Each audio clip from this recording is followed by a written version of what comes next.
àgbà Sheikh Al-Adaby irú iṣẹ́ tí wọ́n ṣe lára bàbá wa Alhaji àgbà bàbá wa Alhaji àgbà náà wà ń fọn káàkiri lára gbogbo orú wa yìí ọlọ́run wá rí ó fi pamọ́ fasayara Allahu a'malakum ọlọ́run ní iṣẹ́ yín ìfihàn gbogbo ayé èmi fún ara mi ni mo kọ́kọ́ rí ìwà fihàn gbogbo ayé àwọn òjíṣẹ́ mi àwọn ànábì mi wọ́n rí wal mu'minun àwọn mùmìnì òdodo àwa mùmìnì ni àríṣẹ́ Alhaji àgbà bá rí. وتتوبون إلى عالم الغيب والشهادة فينبئكم بما كنتم تعملون. Ànábì Muhammad sallallahu alayhi wa sallam. gbogbo nǹkan láyé ni ó dìtàn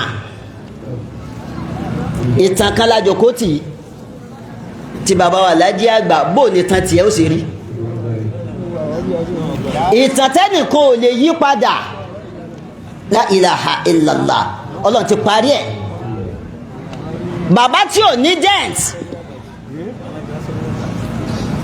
mo sọ fẹ́nìkan mo ní irú Alhaji àgbà wọn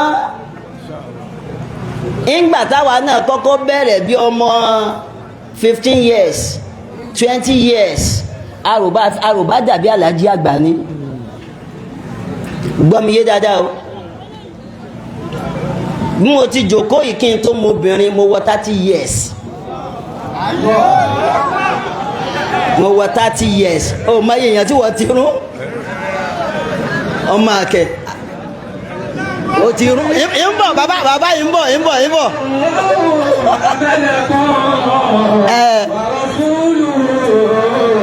wàlẹ̀ mọ́họ̀ mẹ́nu máa gbọ́ ó máa yẹ èèyàn tí wọ́n ti rún ọmọ àkẹ́ ìrúnkúrún èyí tí ń wá lálẹ́ àti èyí tí ń wá lásùbà mo wá rò pé àwa náà fẹ́ dàbí Alhaji àgbà níbi kíni níbi pé wọ́n ròyìn bàbá wa Alhaji àgbà pé níjọ́ tí wọ́n ń sọ pé gbogbo àáfà tí ò bá súnmọ́ obìnrin rí a fẹ́ bí ọlọ́run òjò kúrọ̀ àmẹ́ni tí ó bí ọlọ́run náà ó gbọ́dọ̀ jẹ́ni tí ò súnmọ́ obìnrin rí gbogbo àwọn àáfà kàndínjọ́ náà ni gbogbo àwọn àáfà jàǹkàjàǹkà tí láwà ní tóbi wọ́n kàdí Alhaji àgbà nìkan bó ti wá jẹ́ pé Alhaji àgbà nìkan ní ìbẹ́nu ẹlòmíì náà ó dàgbà tí è sàfà tọ́lọ́wọ́ fi ayé ìwọ́n wò pé bóyá wa ní ó dàbí Alhaji àgbà ń bẹ ọlọ́lọ́mọ yóò obìnrin tó ti rún síwájú kó tó níyàwó olùsí ó wá lóhun wá fájì káàkiri ṣé fájì ni wọ́n.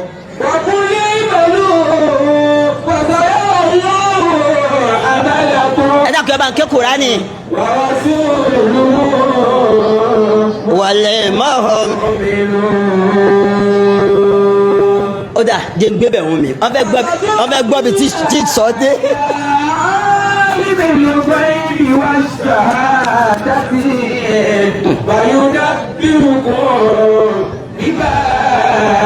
kọ̀ǹtàn ta àmàl. ẹ rí gbogbo ìyá wa ẹ dákun ẹ sọ pé alihamudulilá. tẹ́ ẹ bá wo ìtàn Ànábì Muhammad èyí tó pọ̀ jù tá a máa ń sọ nínú àwọn tí wọ́n kópa lára nábì àtàwọn tí wọ́n kópa nínú Islam àtàwọn tí wọ́n kópa nínú ìjírà nábì Muhammad ọ̀rọ̀ àwọn ọkùnrin là sábà máa ń sọ jù sọkùnrin nìkan ló kópa nínú ìjírà nábì kí ni dawrul mar'ati fi ìjírati nabawiyya dawrul mar'ati fil islami wal ìjírati nabawiyya kí ni ipa àwọn obìnrin gan àwọn obìnrin náà nípa tó pọ̀ nínú àwọn obìnrin tó kópa nínú ìjírà nabi Muhammad òun náà ni Asma'u bintu Abi Bakar Asma'u bintu Abi Bakar obìnrin ni àríkà nínú tírà wọn ní fàkíhà ìmọ̀ náà pọ̀ púpọ̀ ọ̀jọ̀gbọ́n ni Asma'u yìí nínú àwọn sọ̀hábìyáàtì nínú àwọn sọ̀hábà nábì ló wà àbúrò rẹ̀ Aisha òun náà nínú àwọn sọ̀hábà nábì Muhammad ló wà máa kà ó bàbá tó bí Abubakar mina sọ̀hábà òun náà nínú àwọn sọ̀hábà ni Asma'u yìí ọkọ rẹ̀ nínú àwọn sọ̀hábà ni ọmọ rẹ̀ Abdullahi ibn Zubair nínú àwọn sọ̀hábà ni gbogbo ìdílé wọn yányá sọ̀hábà nabi Muhammad ni wọn. bàbá wa man yuhajir fi sabilillahi wa man yuhajir fi sabilillahi yajid fil ardi muragama kathira wa sa'a nisa'ul hijrati kunna isna'il rasul oyayi badarina limala biqalbin la yadur. nínú àwọn obìnrin tí wọ́n kópa Asma'u bintu Abi Bakari wà ńbẹ̀ àríkànú tíra pé Asma'u bintu Abi Bakari kanat min kubari al-muftina bá a ti ní mufuti tani mufuti wà nínú àwọn sọ̀hábìyàtì náà nínú àwọn sọ̀hábà nábì lóbìnrin tó ìbọ̀ bàbá tó bá bèrè pé ta nínú àwọn mufti nínú àwọn obìnrin ẹ sọ fún wọn pé Asma'u bintu Abi Bakari wà ńbẹ̀. kunna hisna'il rasul bàbá yìí ń bọ̀. badarina limala biqalbin la yadur. Asma'u bintu Abi Bakar ipa tó kó lára nabi Muhammad sallallahu alayhi wa sallam òun ni jọ́ta nabi jáde ní Makka tó lọ sí Madina anabi wá wà ní Garu Thauri olùjọ́ mẹ́ta òun lẹni tá nabi àti Abubakar fi àṣírí sí lọ́wọ́ Abu Jahali ìgbà tó gbọ́ pé nabi ti kú ní Madina ó wá tírèsì ó ti kú ní Makka ó wá tírèsì anabi àti Abubakari ó tírèsì anabi lọlé Abubakari ìgbà tí wọ́n délé Abubakari ó rí Asma'u bintu Abubakari ó mú ó mi jìgìjìgì ibo la anabi wà sallallahu alayhi wa sallam bí wọ́n ti dẹ́rù bá tó kò túnà àṣírí ibi tá anabi wà fún wọn baba ẹgbẹ́ báyìí ni gbọ́ sí jẹ́mọ́ rí ọ̀dà kùn. nisa'ul hijrati kunna hisna'il rasul badarina limala biqalbin la yadur. nínú pẹ́ tí Asma'u bintu Abubakari tó wá kó òun lẹni tí máa ń gbóúnjẹ lọ fún ànábì ó sì ní ó ní nìtọ́ọ̀kù in táwọn àáfàá ń pè ní nìtọ́ọ̀kù wọ́n ní ọ̀já ni ọ̀já ó ní ọ̀já náà yóò fi ó wá gé sí méjì yóò wá fọyọ ọ̀kan yóò fi di oúnjẹ lọ fún ànábì àti Abubakar yóò fi kejì yóò fi gbé omi lọ fún ànábì ìjọ tí ànábì wá rí wípé nìtọ́ọ̀kù rẹ̀ ló gé sí méjì ló fi gbé oúnjẹ wá fóun ànábì wá rí ànábì ní abdalakallahu binitọ́kìkì hadhaini nitọ́kẹ́ni fil janna. sallallahu alayhi wa sallam nisa'ul hijrati bàbá dúró. kunna hisna'il rasul bàbá. badarina limala biqalbin la yadur. wọ́n fà sílé pamọ́ sí i lọ́wọ́ kò tù ẹni ẹlẹ́ẹ̀kejì ìmọ̀ lọ gbóúnjẹ fún ànábì àti Abubakar òun ni ò jẹ́ kébi pa wọ́n kú síbẹ̀ ipa kan tó kónù nínú àwọn sọ àbíyáàtì àwọn obìnrin òun náà ni Ummu Salima ìyàwó ànábì Muhammad ni àmọ́ ànábì kọ́ ló kọ́kọ́ fẹ́ ó lọ́kọ kan tó kọ́kọ́ fẹ́ ọkọ rẹ̀ wá kú Abdullahi ibn Abdul Asadi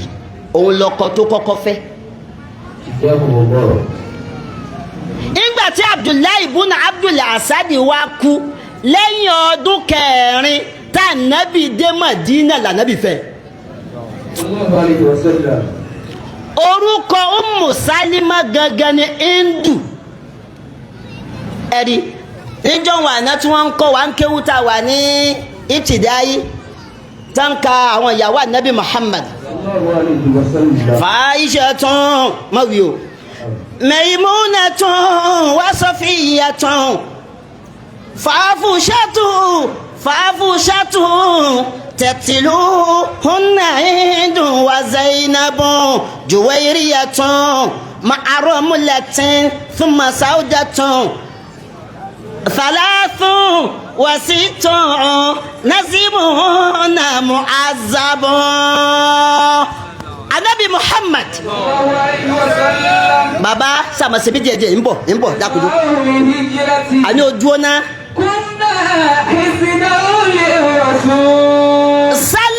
Salima Ummu Salima Hindu gangan ló kọ rẹ̀ ń jẹ́ òun náà kópa lára Anabi Muhammad ipa tó kó ìjọ tí wọ́n gbọ́ pa Anabi kú ní Maka àwọn tí wọ́n tẹ̀lé Anabi lọ sí Madina òun náà ń bẹ nù wọn àmọ́ kò tẹ̀lé Anabi lọ direct ọkọ rẹ̀ Abdullahi ibn Abdul Asadi òun ló kọ́kọ́ tẹ̀lé Anabi lọ àwọn fámìlì rẹ̀ wá gbọ́ pé ọkọ rẹ̀ ti tẹ̀lé Anabi lọ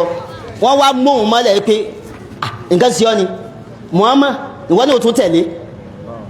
ó wá yarí pé òun fẹ́ tẹ̀lé wọn wọ́n wá gba ọmọ lọ́wọ́ ẹ̀ ọmọ ọyọ̀ kan tó bí wọ́n gba ọmọ yẹn lọ́wọ́ rẹ̀ ìbànújẹ́ ọmọ òun wá ń bẹ lára rẹ̀ ọkọ rẹ̀ ti lọ Madina wọ́n tún gba ọmọ ní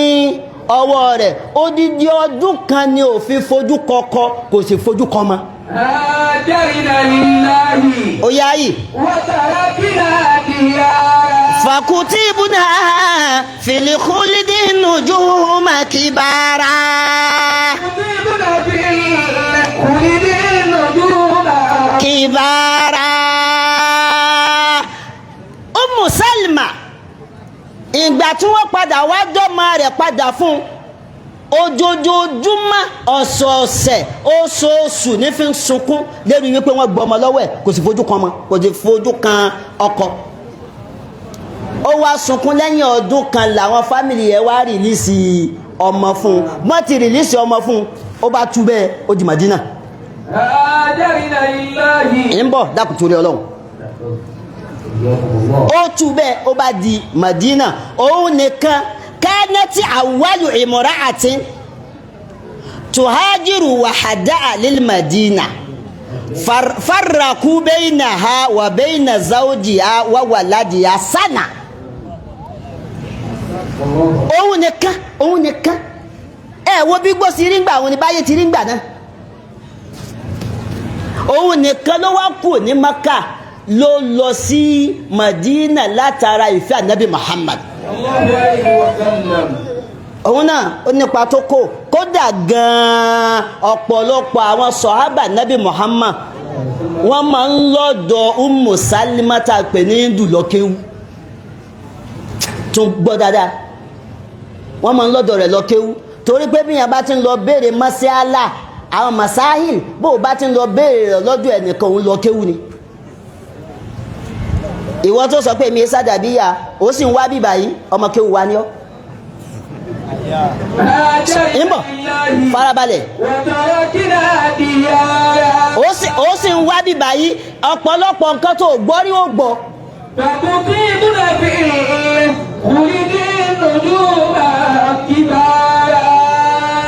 bàbá man yuridi mulikal jinani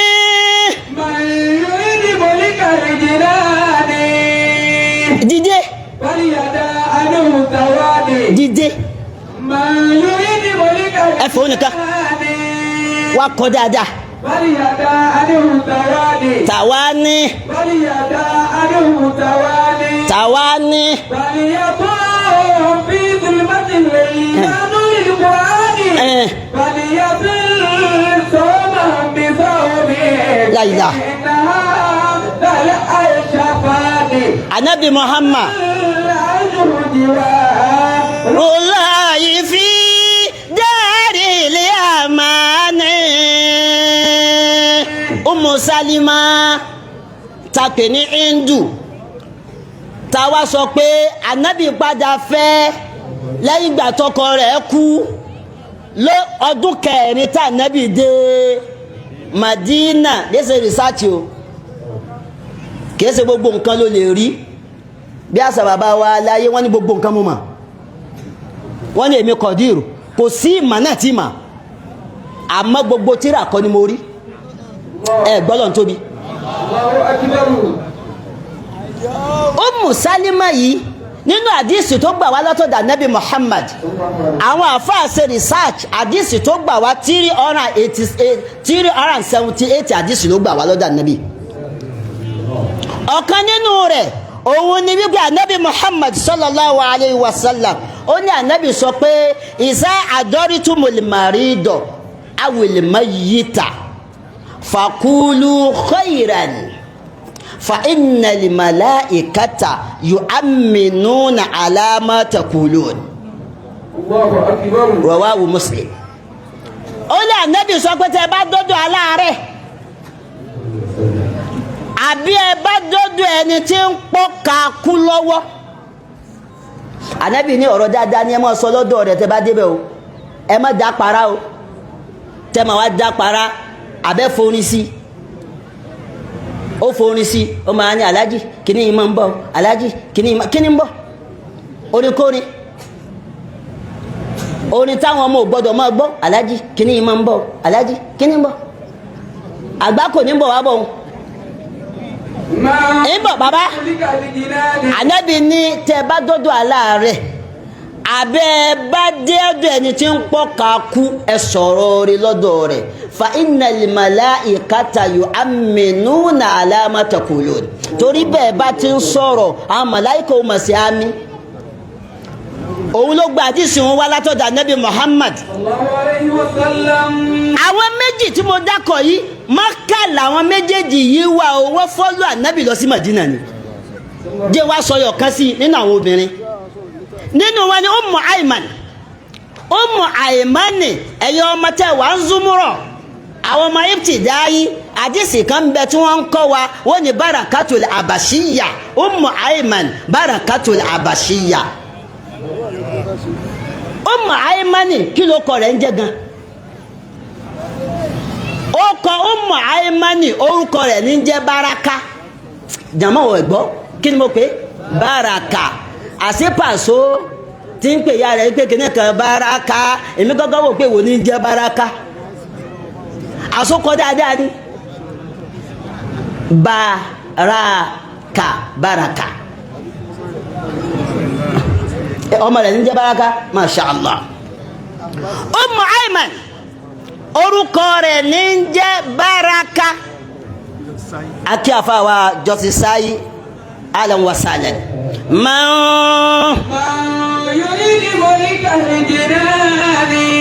mo kí bàbá wá sí àgbáyé ẹ máa wọlé ẹ máa rọra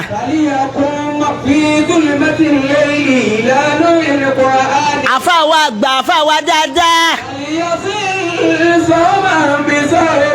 àwọn tí wọ́n kọ́ wà nù zàlẹ́ àẹ́ṣàfà àwọn tí wọ́n kọ́ wà ń gbà tiwa àwa náà yìí ti parí ilé kéwú nísìn ilẹ̀ ta sí 2000 kílẹ̀ ń pé 2003 wọ́n ètí bí ọmọ mi ìbọ̀ bàbá ṣe sùúrù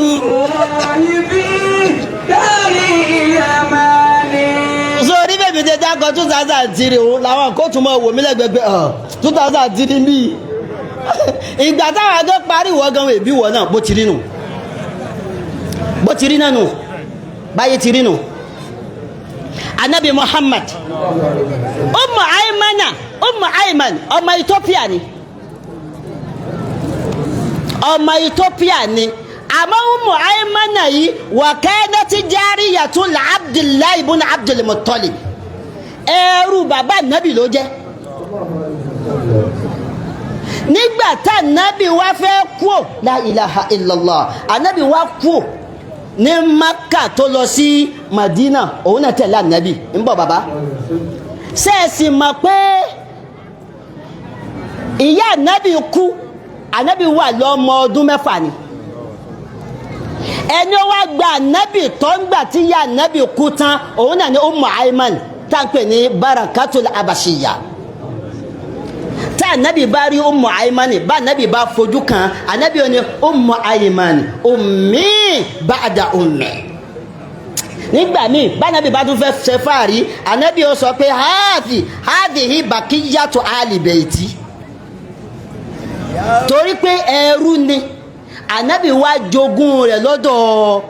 bàbá rẹ̀ Abdullahi ó wá tó anabi ìgbà tá anabi wá fẹ́ Khadija tán tá anabi náà bàlágà tó fẹ́ Khadija fa àtakọ̀ ha anabi wá túkún ẹrú pé kò dá Islam ò fẹ́ ká múyàn ní ẹrú anabi wá túlẹ̀ ìgbà tá anabi túlẹ̀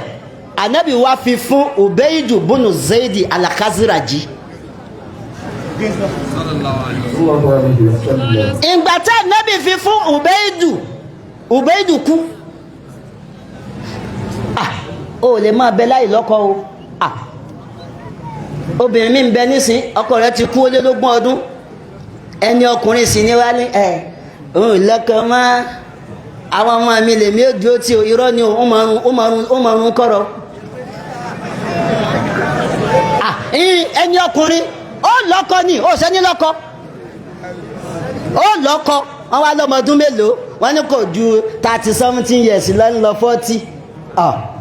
ọwọ́ ni ara o àwọn ọmọ mi ní jòkó tí o mọ́ jòkó tọmọ rẹ lọ́kọ bó bá ti lọ́kọ wọ́n mọ̀ ọ̀run ọ ẹ̀rí ó sì ná anabi Muhammad ìgbà tọ́kọ rẹ̀ kú ó tún wá lọ́kọ mi anabi tún wá fi fún sallallahu alayhi wa sallam anabi ṣẹ̀ṣẹ̀ wá fi fún Zaidu buna Harisi Zaidu buna Haris kí wá nípa tiẹ̀ nípa ìjírà anabi Muhammad sẹ́mi pé a sọ pé òun ló tó anabi lẹ́yìn ìgbà tí ìyá anabi kú ìgbà tó gbọ́ pé anabi jáde anabi lọ sí Madina òun náà wá jáde òun nìkan ló jáde ó kò láti Maka wahadaha mashiyatan sa'imatan fi harri shadid kíyàn kò láti Maka ń lọ sí Madina ẹsẹ̀ ló fi rìn pẹ̀lú àwẹ̀ sí ni ń bẹ nínú àwẹ̀ ilẹ̀ gbóná ó débì kan ó ṣubú ó fẹ́ kú ọlọ́lẹ́yìn màláíkà tó bá kú ìwọ màláíkà báyìí tó bá fi lè kú sí yọkùn náà màláíkà ni ó yá ọlọ́run wá ní kí wọ́n na igbá àtomi ó wá láti sánmà lẹ́ẹ̀kan náà kó mọ́ ibi tó ti wá wọ́n wá ń da omi sí lẹ́nu láti jọ́nà Ummu Ayman ó ní ògbẹ́ mímọ́ láyé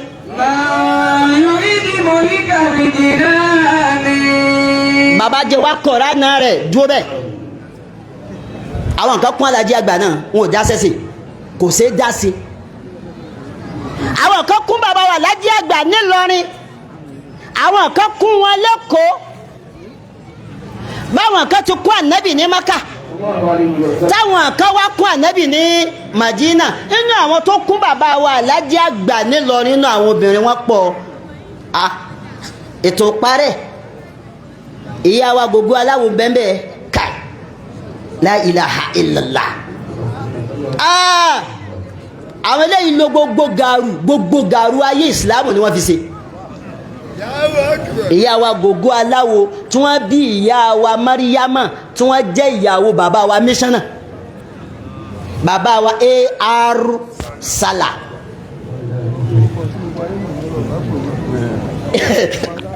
akramakumullah ó kọ tí wọ́n bí ìyá wa alájà aláran ọmọ aláran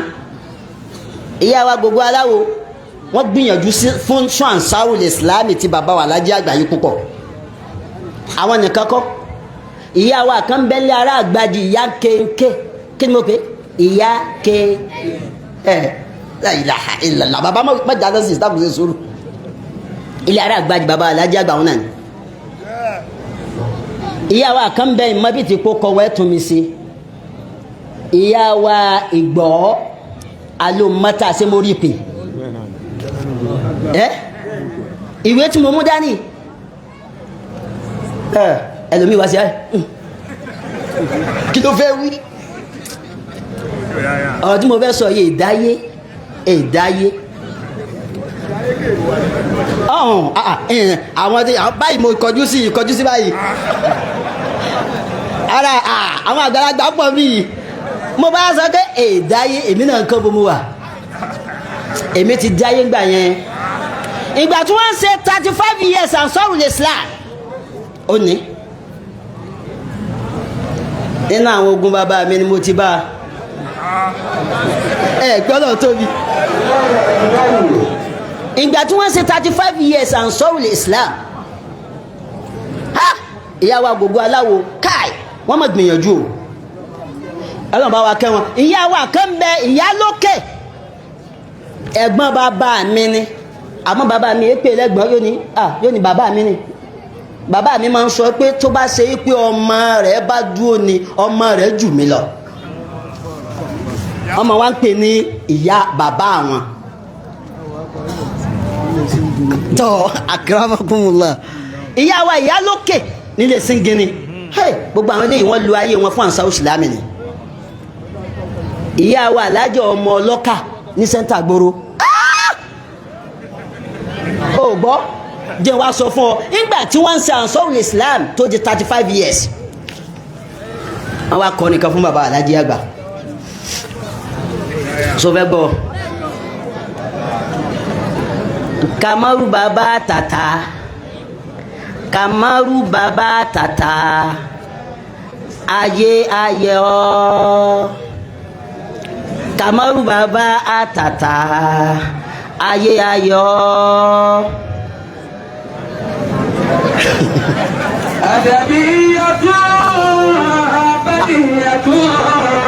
Baba wa national missioner global missioner bá kí wọn bẹ fabiha ẹjọkó tí ẹjọkó mo fà mí mo fà yájà àgbà Sheikh shuyukh al-muttaqi alájà àgbà ti parí yìí o mo sọ fẹ́ nìkan mo lè mi máa ráfa àgbà ó rò béèrè ní sọ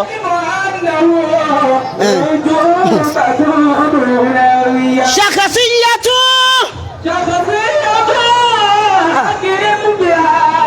agila aladena Allahu jarabana bi anna lana min unnisa tobat zonayu wala yu'rafu lahu wasab oyayi في كل عرض تكتسب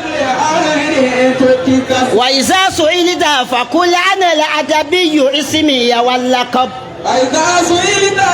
فقل أنا الأدبي اسمي واللقب بشرى لنا نعزو جاكا بشرى لنا zuhila bàbá ibi tí mo dé bàbá wa global missioner global international missioner ọlọ́mọsá jẹ́ máa wà dáadáa àmín ọláyé tóbi ọlọ́run àmín ọlá àfagbọ́lá làjí àgbà àmín wọ́n wá ń sọ pé Kamaru bàbá tata ayé ayọ̀ ọ́ ẹ̀dá kẹba wíwẹ̀ Kamaru bàbá àtàtà ayé ayọ̀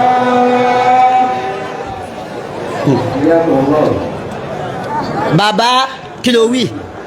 Adabiyatun. Abadiyatun. wá dúró bẹ́ẹ̀ wọ́n ní kamaru bàbá tata ayé họ oko má tàràkà oko ní tàràkà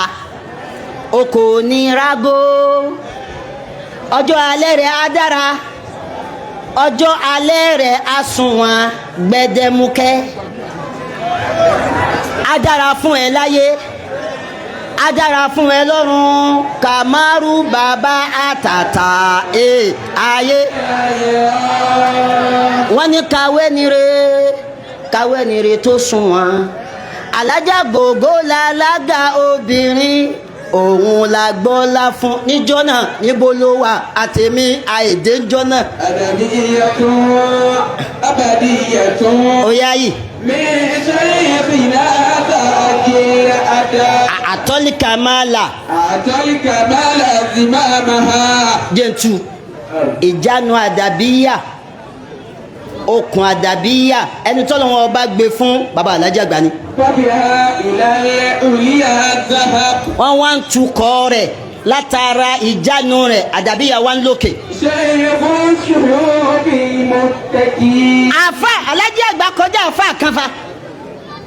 tó bá ṣe pé ojú ọ̀nà wìláyà ni alájà àgbà bẹ́ńbẹ́ sheikh shuyukh àfa fún gbogbo ẹni tó pera rẹ̀ láfa lu yìí. Shaykhun shurubi muttaqi. kẹ́tù wá sàfà lásán àfa tó bẹ̀rù ọlọ́run. Yubi awta. alamon bàbá wa alájà àgbà àsíá tó àfa tó tàn káàkiri gbogbo ayé ni. Shahida al-awalimu annahu. gbogbo ayé ló jẹ́rìí pa alájà àgbà. Ujubatun duna riya. wọ́n gbà pé èèmọ̀ gbà ni kò sí iyèméjì ń bẹ. Shakhsiyatun akim biha. personality alájà àgbà mọ́ dọ̀tí rẹ o tó ráwa gò fẹ́ kó dọ̀tí bó o bá fẹ́nu àbùkù kan wá tó bá fẹ́nu àbùkù kan alájà àgbà bí bàbá lè wí nǹkan kan inú wo sì ní dùn sí ọláyà àti àríkè àmọ́. Aqila ladayna min zahab. Allahu Allahu tarafana bihi. ọlọ́run gbọ́lá fún wa ni ó pọ́n wálé Lana min unnisab. ó fún alájà àgbà pọ́n wálé a máa sọ pé àwa ló mọ alájà àgbà. Tabat sana'uhu wa lam iṣẹ́ owó alájà àgbà dára bí fún wọn ṣe fàárí. yu'rafu lahu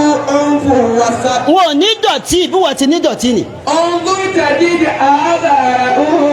ẹ wo orí pa alájà àgbà ìwo bí títí ń bọ̀ ni. fi kulli awrin tuqtasab. tó bá wá bí mí léèrè Fa idha su'ila fakul ana al-adabiyyu Eh. ibni wal laqab. èmi kọ́ mo kọ́ bọ̀bọ̀. Alana bushalana láyìlá ìlà àlélẹ́ bùṣírọ́ lànà bùṣírọ́ lànà. na'udhu ila al-'asa. àfàwà Munirudini ọmọ àfàwà Al-Imam àdúrà àgbà òun ló kọrin náà. anabi Muhammad jẹ́ wá sọ méjì níbi àwọn obìnrin tí wọ́n wà ní Madina tí wọ́n kún anabi Muhammad mẹ́ta mo sọ níbi àwọn ará Maka ni jẹ́ wá sọ méjì nínú àwọn obìnrin tí wọ́n kún anabi Muhammad lọ́wọ́ tí Islam fi dùn báyìí òun náà ni Nusaibatu jama kí ni mo pè Nusaibatu bintu Milhan ẹlòmíì ní ẹnìkan ní aha ó pọ̀ mbẹ́ bí iye gbẹ nífa ó wà nìkan ní aha Nusaibatu bintu Milhan ó kún anabi Muhammad lọ́wọ́ kí ni ìkúnwọ́ tiẹ̀ tó kún anabi sallallahu alayhi wa sallam obìnrin ẹ máa gbọ́ o ìta mà ní pé obìnrin èèlò ogun lè jagun tóbìnrin bá lógun nǹkan méjì ni wọ́n máa lọ sí lọ́hùn nínú àwọn sahabiyat anabi Muhammad wọ́n máa ń gbé omi dání omi nítorí àwọn tí wọ́n bá sá lọ́gbẹ́ tó gbẹ̀ngbẹ̀ wọn sílé ní ẹlẹ́ẹ̀kejì wọ́n gbé àwọn oògùn dání ẹni tí wọ́n bá sá lọ́gbẹ́ oògùn tó fi tírìtì ẹ̀ tó fi tọ́jú ẹ̀ Nusaibatu bintu Ka'ab Ummara má pè ní Ammara Ummara Nusaybatu yìí òun a máa lógun a sì máa jagun ó wá lógun Udu ó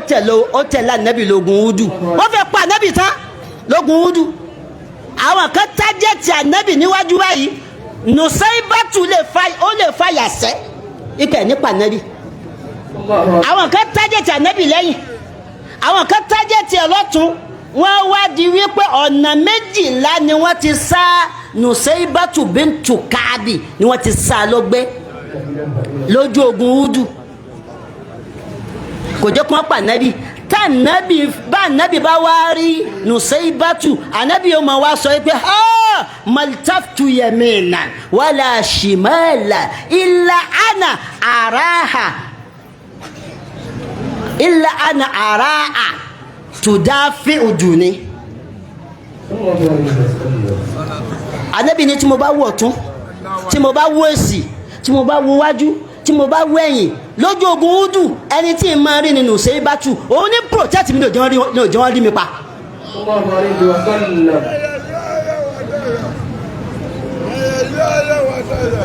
ọ̀kanu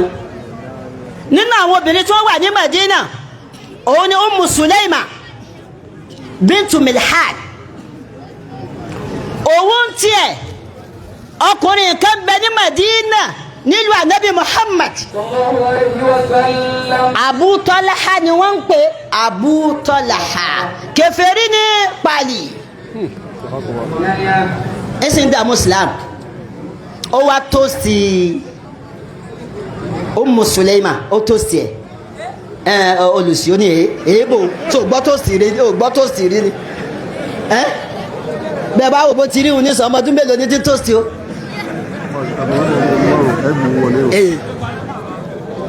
wọ́n ti rán òun náà ó yá tẹ̀lé gba nọ́mbà òun yà sí àǹtí tọ̀wọ́n afọ́ létí gbọ́ ó ní olóso kó rẹ lọ. Nisawul Ansari ala nasiri wa iwani qawla fu'ula ó yá yọmọ yìí. كلنا دماؤنا دونه وهمانا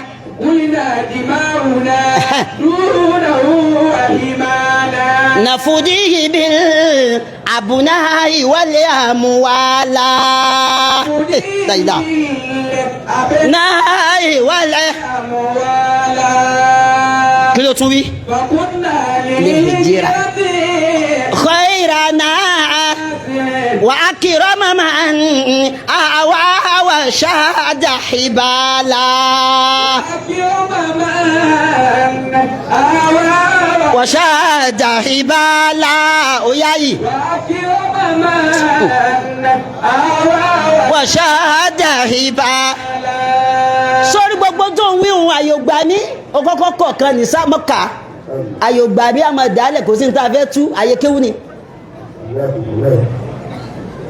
àyèkéwú ni ó ti yá àwọn kéwú wọ́n tí ò bá yè wọ́n náà lọ́lékéwú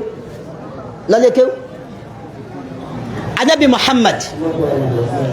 Ummu Sulaima ọkùnrin kan tá ń pè ní Abu Talha wá tó sí ẹ̀ kèfèrí pàlì sí ni ó wá wò pé kèfèrí gbèsì tó fún ni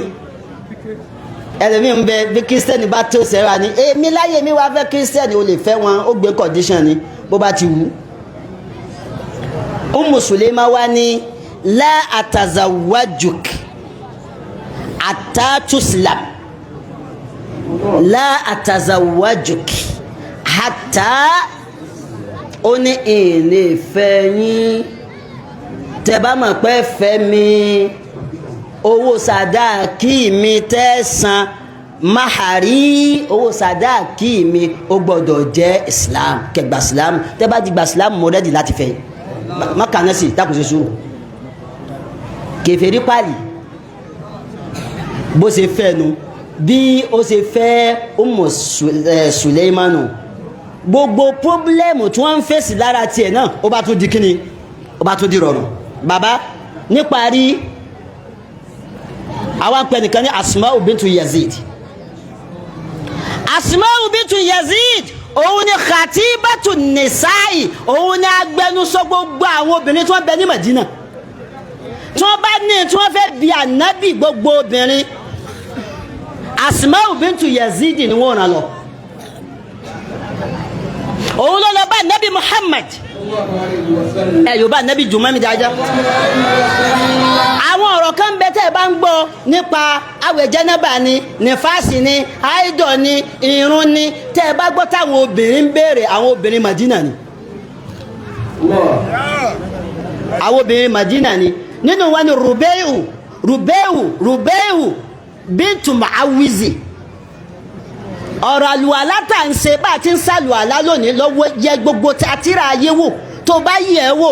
ẹni tó gba ọ̀rọ̀ bá a ti ń ṣe àlùwàlá wò Rubeiu bintu Muawizi ni. ọmọdé sì ni ọmọ kékeré ni ìjọ tó fẹ́ ṣe ìyàwó là ànábì lọ yawmu zifafiha ọjọ́ kí là ń pè àìsùn. Ànábì lọ látọ̀sán báyìí lànábì ti lọ. Ànábì wá fẹ́ sàlùwàlá ló wá rí bá ànábì ti ń ṣe àlùwàlá òun ló gba bá ànábì ti ń sàlùwàlá wá fún wa. wá ṣe sùúrù bàbá ṣe sùúrù. ńlọ bí àdúrà náà ni ayò gbà mí.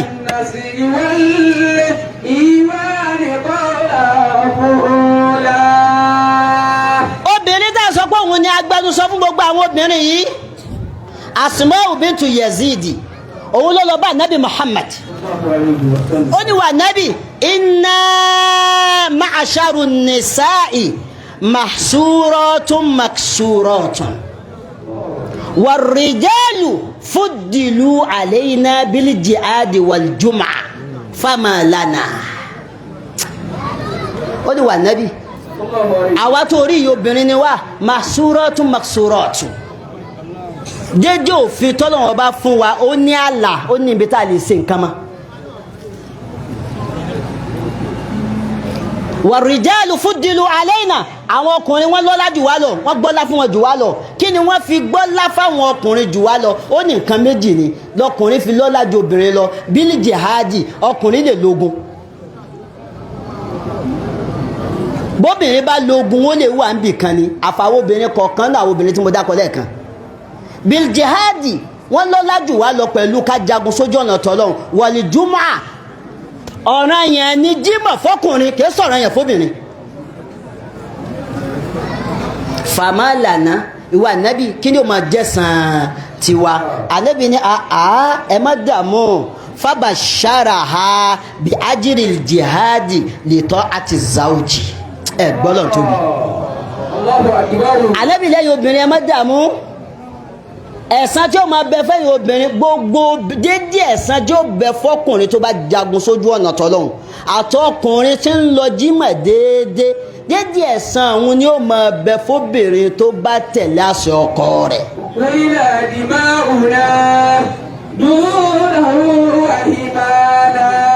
ó bá ń wo táìmù ni ńlọ bí àdúrà ni.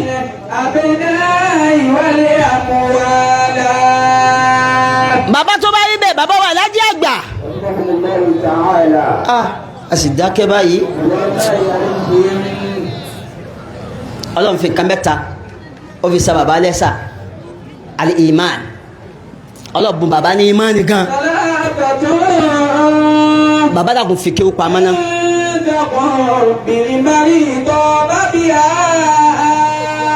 dákun fi kéwù pamọ́.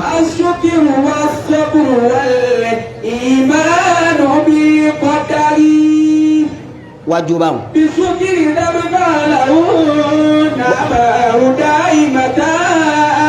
ká ní mo kó káàṣì wá ní bá máa ń ná olówó ni. a máa ń ní káàṣì.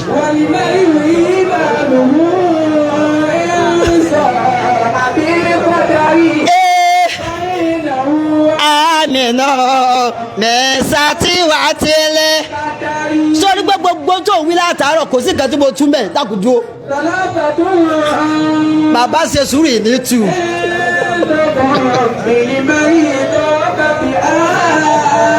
bàbá òkèwù kò wo.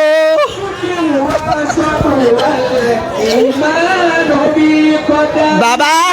òkèwù kò wo. ìgbà ní sí ìgbà ní mo fẹ́ dé. yẹ̀jìní àti yaba. ó wá tó bá wọ ẹlòmíì ò ní dìde o. bàbá mo ló tó. àmì náà. bàbá wa global mission àwọn alálùbáríkà rí ó pọ̀. ẹ bá kẹ́ bá ń sámi fún. níparí ọlọ́run sàlájì àgbà lẹ́sà ó bùn wọn níwà ìwà zumalawu la tansa shi'aro kamalina la khayra fi man la hawa adaba. a gbọ́dọ̀ gbàgbé lógo yẹn o ẹ gbọ́dọ̀ gbàgbé lógo yẹn al-adabu ó balance bàjẹ́ ṣe sùúrù ọlọ́bùn bàbá níwà ọlọ́run wa bùn bàbá ní ìmánì ike bá alájí àgbánú jẹ́ àfikíní kan.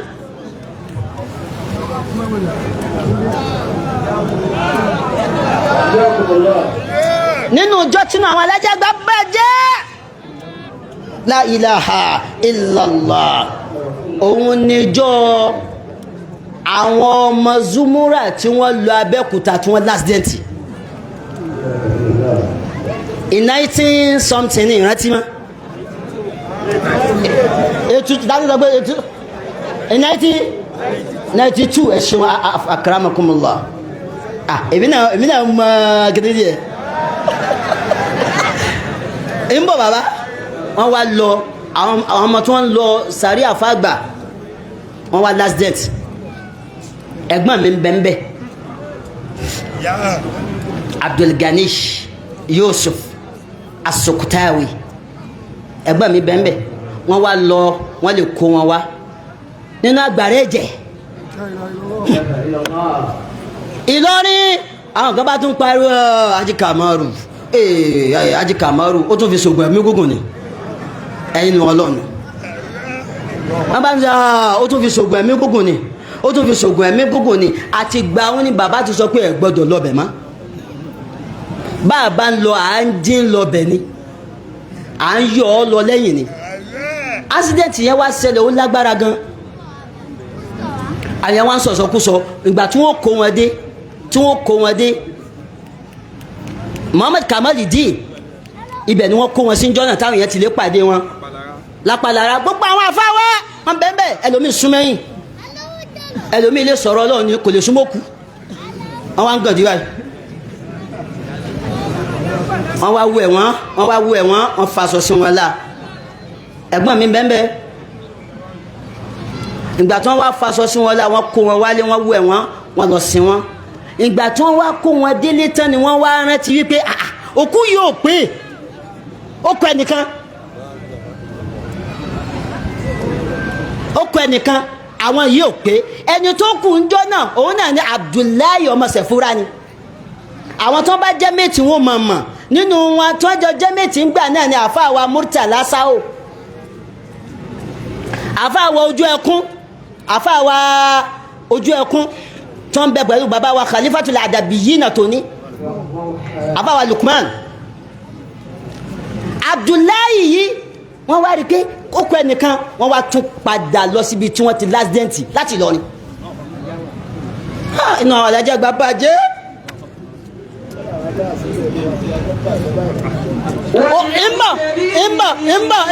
ìmbọ̀ okú ẹrù ni okú ẹrù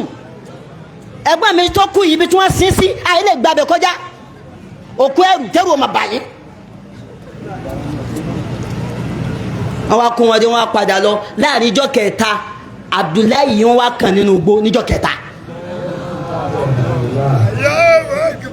wọ́n wá kàn nínú igbó lẹ́kùn mọ́tò ó yọ ó wá bò ó mọ́lẹ̀ láàrin ijọ́ mẹ́ta kò jẹun kò mú mi kò sì kú.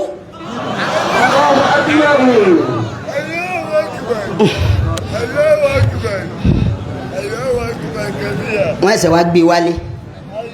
lẹ́yìn ìgbà tí wọ́n gbé wálé tán ó mà níyàwó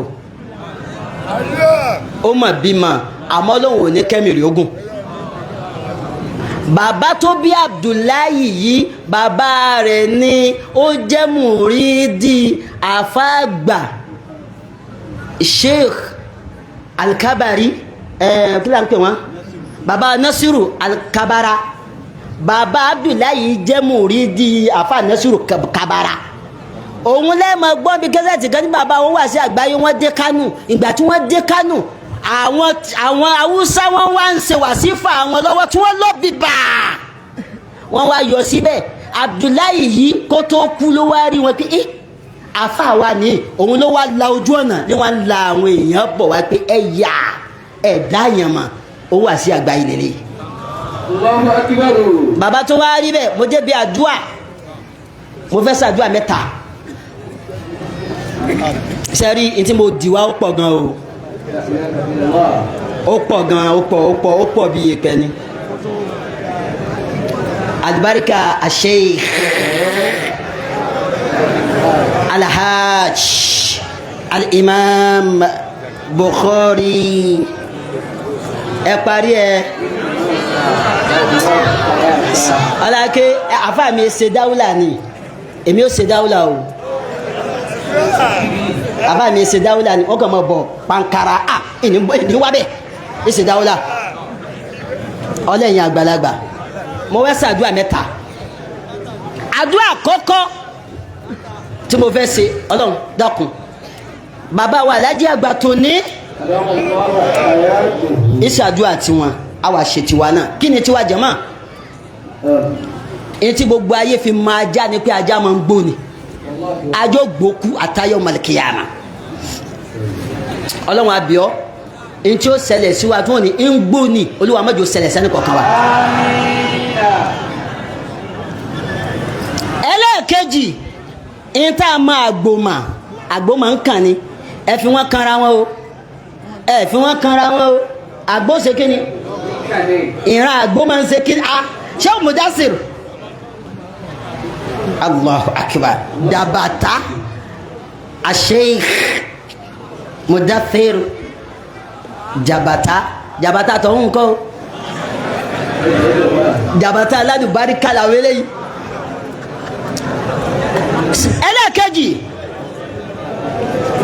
ẹlẹ́ẹ̀kejì àgbò máa ń kàn ní ibi ó bá wo òtún sí wọn ló máa àgbò máa ń kàn ní ìbẹ́ni kankan wí o tó wà ní sàlámù alékùn èsì ọ̀rọ̀ ìbẹ́ni kankan wí o dákun o ẹlẹ́ẹ̀kejì àgbò máa ń kàn ní gbogbo tí ó ṣẹlẹ̀ sí wa tá a fi máa kàn olúwa má jẹ́ ó ṣẹlẹ̀ sí wa. ẹlẹ́ẹ̀kẹta ìran wèrè máa ń sun abẹ́ búkà káàkiri ni ìran wèrè máa ń sun abẹ́ gádà káàkiri ni ìyẹn tí ó ṣẹlẹ̀ sí wa tí wọ́n ní abẹ́ gádà ní sun kò sun lé mọ́ olúwa má jẹ́ ó ṣẹlẹ̀ sí wa. mo wá fa nabi Muhammad mo fi bí ọ ṣe sàrà rẹ̀ wákà ní ó wá sọ di wákà sì bá mi gbé